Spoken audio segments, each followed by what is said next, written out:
conversation go. You mean like troubleshooting or like? Yeah, but more like, well, as far as our, like, when it comes to courses or anything like that we do, it's more drawing focused. It's like, well, here are the limitations that we deal with as tattooers that a lot of other mediums don't necessarily deal with, and what are some creative workarounds? What can you, what are the principles that we need to always be keeping in mind to make sure these things are living a long time in the skin, stuff like that. So. Totally.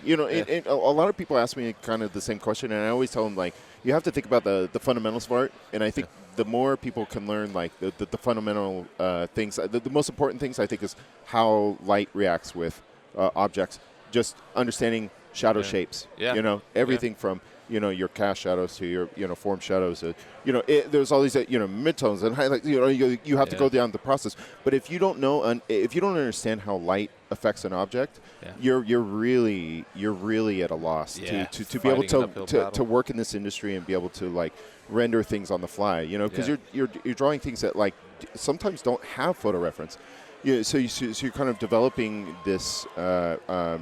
You have to create a composition, but then use the knowledge that you have of the fundamentals to be able to get across the client's idea.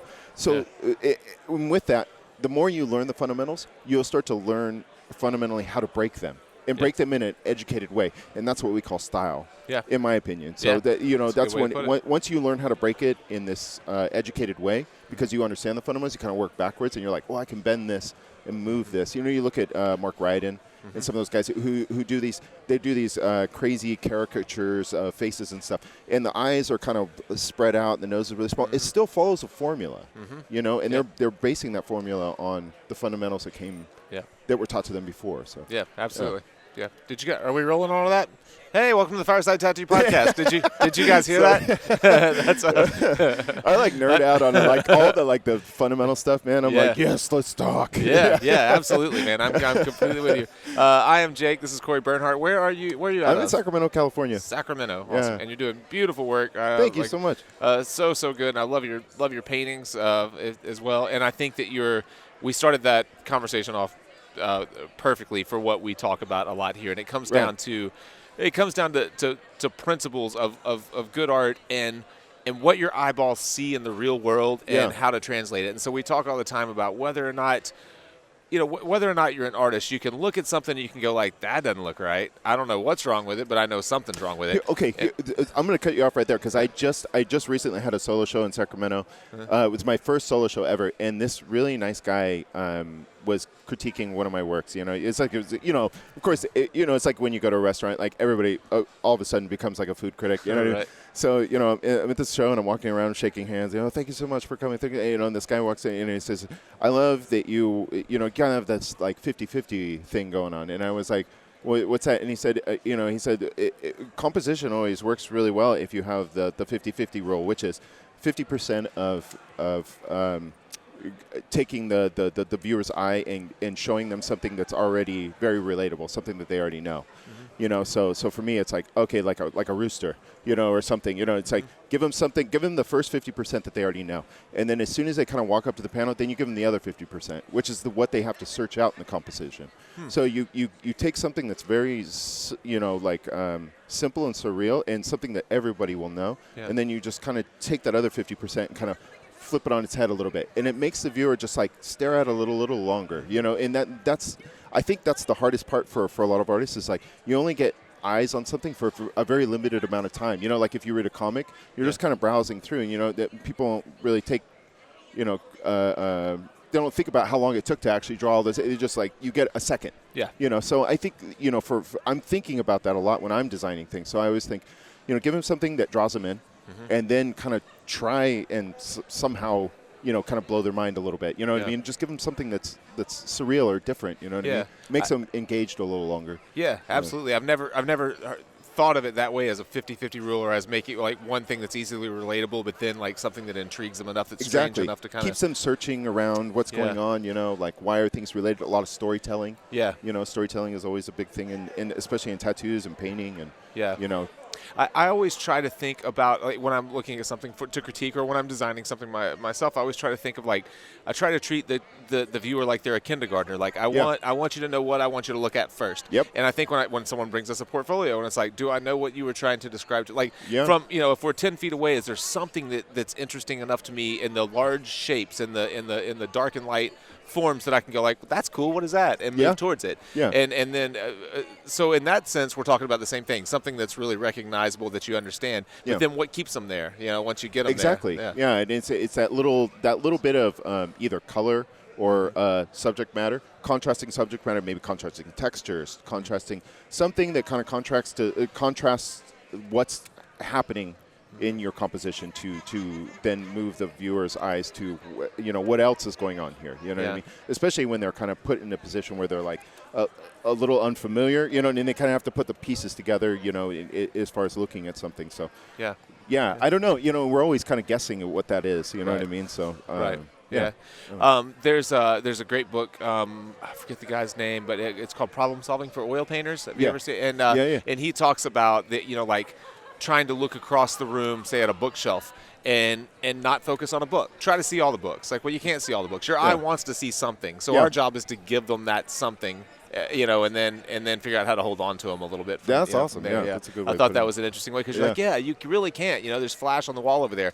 I can't look at all that flash. Like, my eye is going to one piece. Well, why is it going to that piece? Speaking of flash, can we just really quickly just address that Google, the front page of Google has become the new Flash.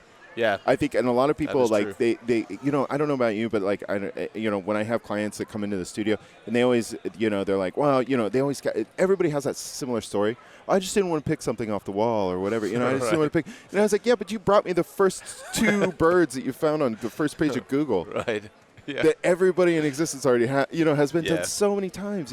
Yeah. So it's funny how people like the. Yeah, I don't know. Yeah, I'm sorry. I don't know if I got off topic. No, I feel like absolutely not. Yeah, you just started talking about Flash, and I was like, I gotta say this. Yeah, that's a great point, and people don't see it that way. I know that. They absolutely don't. And the same thing, with, and I use Google Images and Pinterest like crazy, Totally. And I think that they're great references. But it is funny how when someone comes in, if there's if they want whatever to pick a subject, you can kind of guess what they're going to show you. You're like, there's probably about 4 variations of and at least one out of those 5 things will have been digitally like superimposed on somebody. I don't know how many tattoo artists have gotten like the big buff guy with like all of the tribal all over his body, and I was like, it's clearly photoshopped. I don't know if you know this or not. So I don't know. What, were you a painter or a tattooer first? No, you know what's funny? I went to Academy of Art in San Francisco for illustration. I studied illustration, and I was there for about 4 or 5 years. And then that was because I had gotten to the end of my rope as far as like this was when I was maybe 25, 26.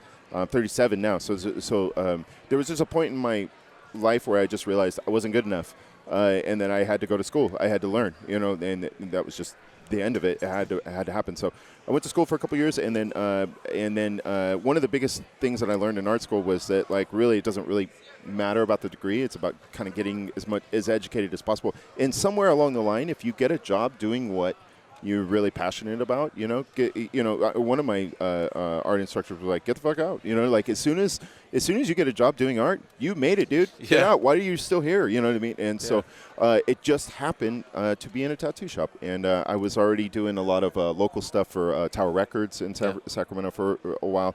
Did a lot of freelance stuff, and just kind of happened to fall my way into tattooing. I hated painting. I hated oil painting, which is so weird. I was so against it, just had no interest in painting whatsoever. And I just happened to work with Heidi Ellis, who owns Pretty in Ink in Roseville, California, and she was hanging out with Jeff Gogwe and some of these other guys. They were like painting all the time. And so that was my first introductory to tattooing, was like, here's Jeff Gogwe's work. You know what I mean? Yeah. This is like the Beatles of tattooing right now. At this moment, we're talking, 10 years ago, he was like, it just blowing people's minds, and so that was kind of the bar.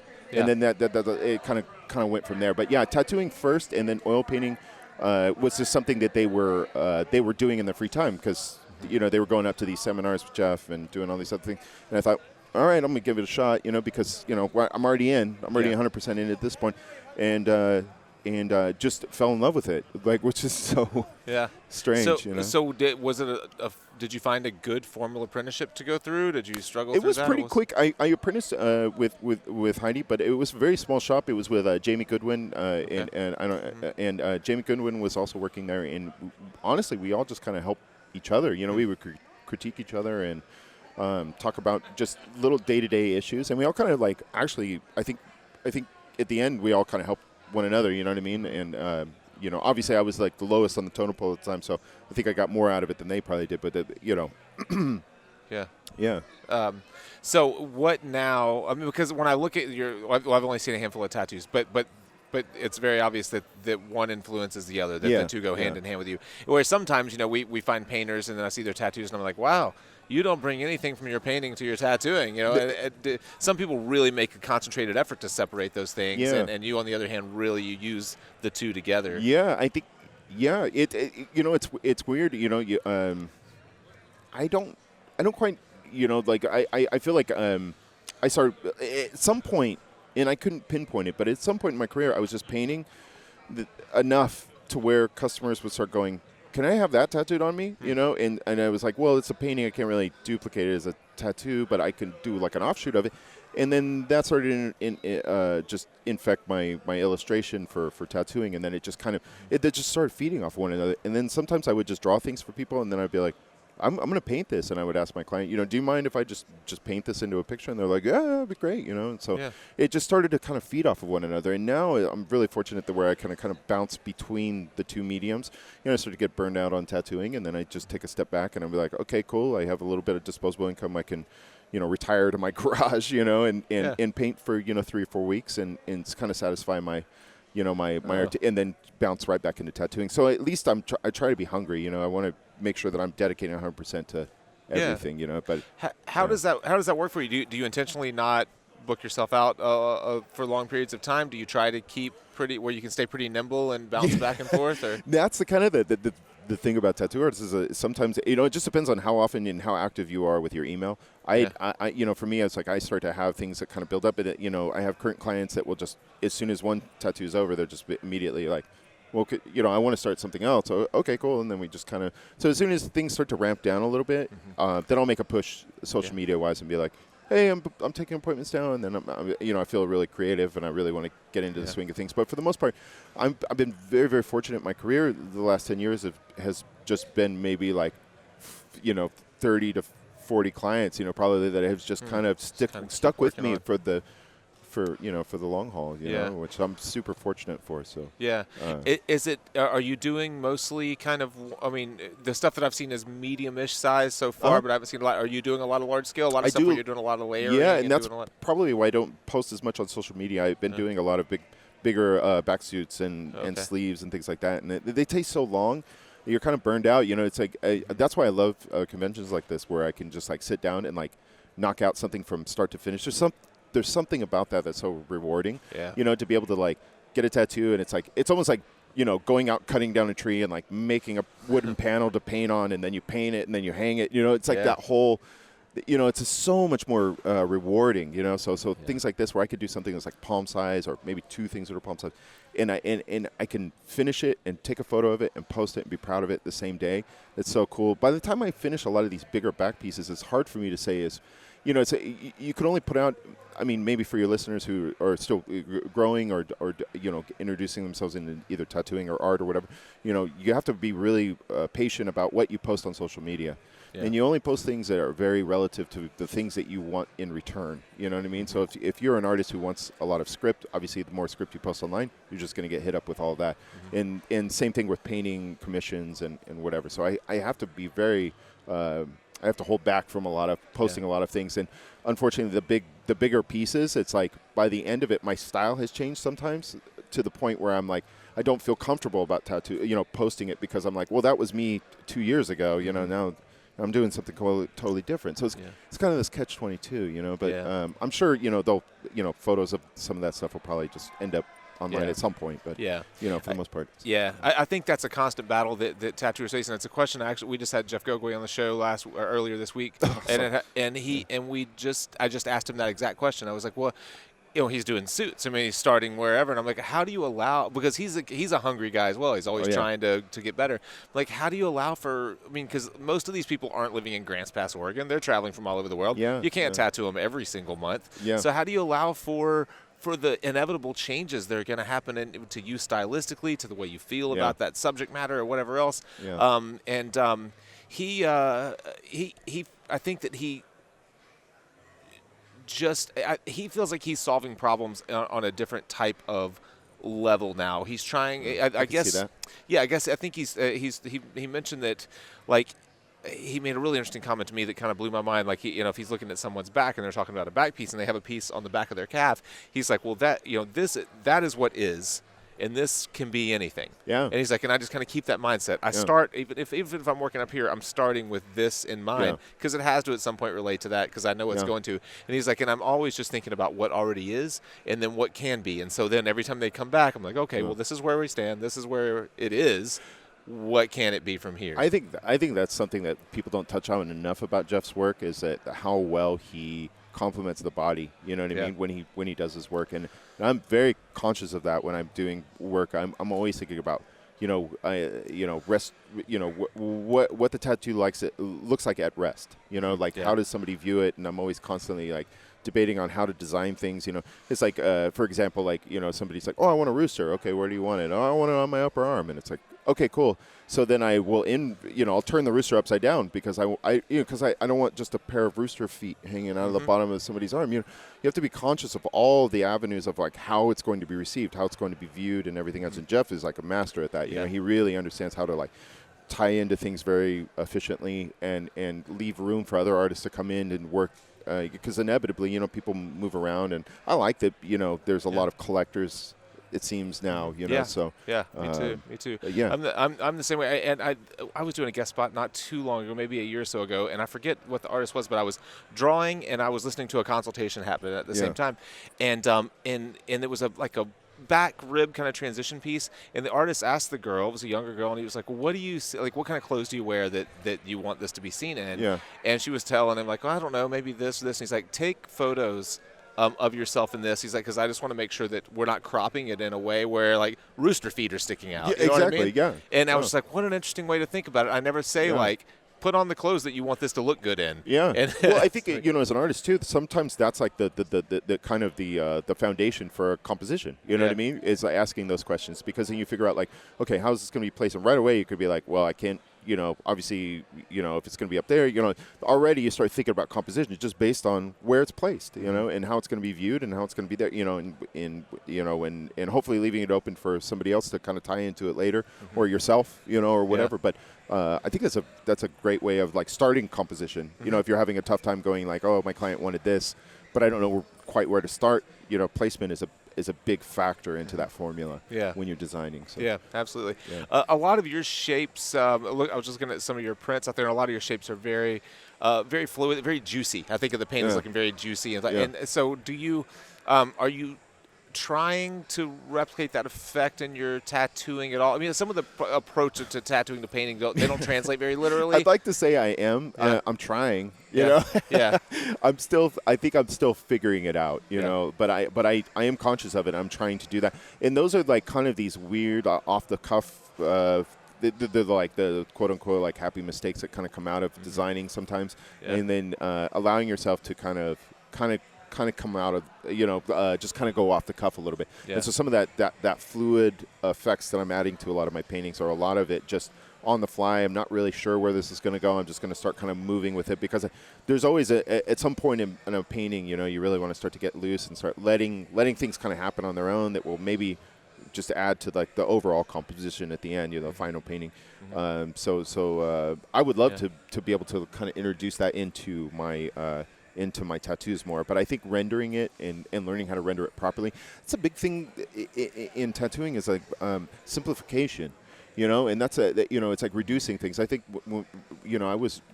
I thought when I first started tattooing that realism was like the end all. The mark of a good tattooist was how real you could get something, and then the more you start tattooing, the more you realize like no, it's like, what is that tattoo going to look like in 10 years? You know what I mean? What is this going to really look at? And you start designing it's really hard. I'm finding like one of my hardest, the things that I'm struggling so hard right now is leaving enough skin tone, in a tattoo, and in simplifying things and trying to get the point across. I love when I see pieces and they just leave all these, it's almost like that thirds rule, where they're like leaving all the skin tone in their pieces, and I'm like, why can't I, just stop, slow down and just, think about that, as part of the, part of the composition. Absolutely, and I know people that watch the show. I've said this 100 times before, but I've my front torso was done by Jeff Ensminger, and he's a master of that. He knows how to use skin, when to use skin, and he completely changed my world watching this piece evolve. And I don't tattoo at all like Jeff Ensminger. I have a much more painterly style, and he has a very graphic, very bold style. But I realized instantly watching him build it, I was like, oh, I don't leave enough skin in my tattoos. Like I have a bad habit of like blending. If I'm looking for a flesh tone, I'll almost pack in a flesh tone. You know what I mean? It's so funny that we can see those things. It's almost like when you watch a movie. Here's how artist life works. Like in a nutshell, it's like you watch like a Christopher Nolan movie. And you see you watch like the last Batman film, and you're like, well, I'm just like a dumbass dude watching TV, but I could see like 80 million plot holes in this. You know what I mean? Like, why is it that I'm the only person that sees these things? It's like, how does it pass through editor after editor after editor? And even Christopher Nolan like signs off on it. Yep, looks great. You know what I mean? Just go ahead. But like, you can't. It doesn't. It just somehow it just doesn't come to fruition. And art is the same way. We could critique people all we want. And we could see things that are very obvious plot holes. In our own work, but we can't seem to somehow get over the hump of like, actually applying it. And that's the one thing that I see. I see it all the time. Not enough skin tone. And then here I am just like, you know what I mean? Just fill it all up, but it's like we know better, but we do it anyway. So I think that's just part of like the artist curse, it's like learning how to just take a breath and be like, okay, it's done. Just let the skin do the work. Don't just keep going, and I love that you brought up just simplifying shapes, simplifying problems. And the one thing that I used to struggle with is trying to, selling myself on the flow of a tattoo too early, and then trying to like it. It's not good. Maybe just the shape is too generic for me. It doesn't work, and I'm trying to like ice the cake to death. And I'm like, the cake isn't right, man. The cake was wrong. It's that one thing that you just don't want to abandon. It's like the thing that you're most stoked on a composition that you're like, it's just not going to work, but you're just forcing it somehow to like make it work, and then finally you're like, okay, fine. It's so frustrating. I used to have in art school. I had a painting teacher that he would recognize that in your work. Say you feel like we're painting. You feel like you kind of nailed the eye early on. You're like, sweet, I got it. And now you're bringing everything to the level of the eye. But the eye isn't finished. It's not even that good. It's just you happen to get it pretty close. And so he would just like, and then you're on it. And so he would recognize it. And he would walk up and he'd be like, wipe the eye out, like. All right, finish the rest of it. Yeah, exactly. I loved teachers, instructors going through art school and college that were very picked on the strong to help the weak. And I think that was a good way of they would just pick somebody out and do things like that. I remember an instructor I had in San Francisco where I would sit down and I would be drawing. It'd be very quiet, and we're all drawing and we're working on this model. And he would just come up behind me, ever so nicely, put his hand on me. Can I sit here? Can I sit here? And I'd be like, oh, fuck. I got to get up. And he'd sit down, and he'd take this fucking, 18B fucking whatever he had, some sort of Conti crayon that was, darker than fucking fuck, And I'm sorry if I cuss too much on this. I'm so sorry. No, it's fine. It's YouTube. They don't care. And he would start to show me things that I was missing in my paint, but he would just scratch this really dark color, and then he would get up and I'd be like, "You understand?" And I'd be like, "Okay." And then I'd be like, well, shit, now I have all this, the darkest scribbles. He would force me to start all over again, It was so frustrating. I mean, you learn from it later. You're like, well, ultimately that was good for you. Right. I had a similar experience. I took just a week-long workshop with Casey Baugh. You know Casey Baugh? Yeah. And he would do the same thing. He would come by and take the biggest brush that you had, And I'm working in detail, the little whatever. And he would take the largest brush and he would like look at the model and he would, mix a shit ton of paint really fast and he would just go like. And he would just like start carving in big this chunks all prima shit that I paint. can't understand how these guys are so badass at it. Yeah. Just start carving it in, then instantly everything starts to come just in like 4 or 5 marks. And you're like, oh shit, yeah. That's when you are so confident in your own skills that you don't have to glaze paintings anymore. You know what I mean? Yeah. You're just like, you literally mix exactly the color and tone and everything, and you just like drop it in place. Execute.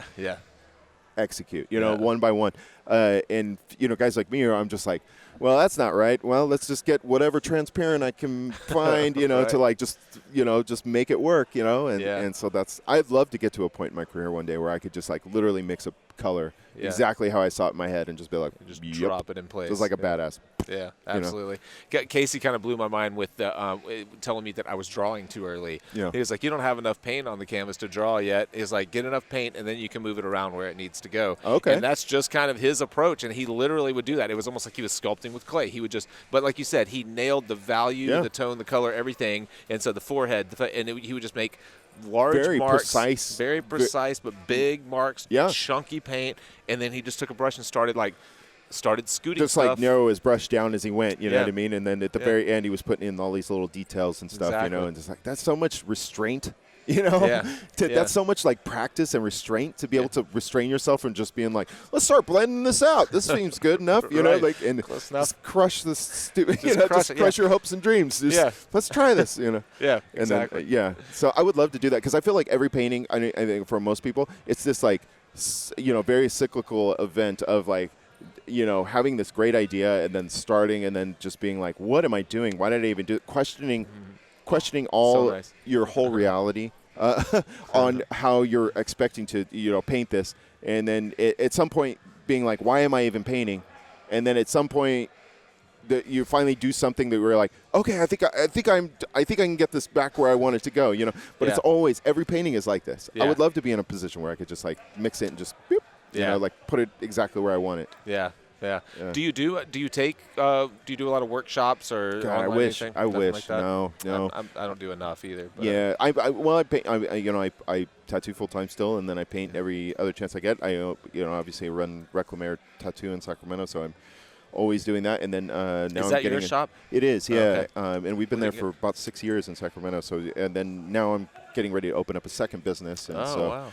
A second tattoo shop or another? No, I'm going to get into the hair business, I guess. Really? Which is kind of weird, but it just kind of worked out that way. And the business model is so similar, and I have, especially in tattoo industry, it's like you have so many industry friends, that are already, bartenders that was like, I don't want to die that young by opening a bar by myself. You know what I mean? Like, I just don't want to, no way. But hair is a little safer, and it's a little, next door, to my shop, there was a space that came available, and so I'm going to start kind of doing that. So both businesses and figuring that out. So in between all of that, somehow, figure out how to continue to grow as an artist. Exactly. Then we get married in May, and then it's like, Jesus, man, so it's crazy. Busy year then. Yeah. So you're getting married and opening a second business in the same year. Yeah, Good call. Totally. It's working out great. It's working out great. How many artists did you say you're in your shop? I have 6. I have 6 artists right now, and it's great, man. I got a good team and really nice guys, and Do you focus on trying to have a good variety of style? The one thing that didn't happen back when I started tattooing was like you didn't see people put out ads like, hey, we're hiring, we're looking for a black and gray realism artist. Yeah. And now it's like, we'd like to have someone that does Polynesian whatever. Totally. Like, really? And I think if you're in a region that was like very like that was like a big bread and butter of your business, I would think so. I've just gotten really lucky that I was able to that just a handful of artists have kind of come in through the years and kind of found their place. You know what I mean? Yeah. I think tattoo culture has changed so much that we all kind of have our own little geek out style that we like to stick to. And so as soon as somebody's like, I really like doing portraits, I'm like, sweet. You're the portrait guy. Right. You know what I mean? They're all coming to you. You know, and I think that's what makes a good tattoo shop environment is to be able to like give people the projects they're stoked on. You know what I mean? And I think in turn, as long as you're not greedy, the money will be there always. It's just like just do a good job. Do a good job and be fair, and do the best you can, and that's Yeah, absolutely, man. I couldn't agree more. So, tell me real quickly. I know they're trying to kick us out of this place. What? Why the hair? But do you have some affiliate? I mean, do you doing hair No. before? To be honest, it's just a business model and just being a little bit of an entrepreneur, honestly, and taking a chance, and just trying to kind of expand. Honestly, this isn't a very easy retirement business, So any artist, you know what I mean, and it's like.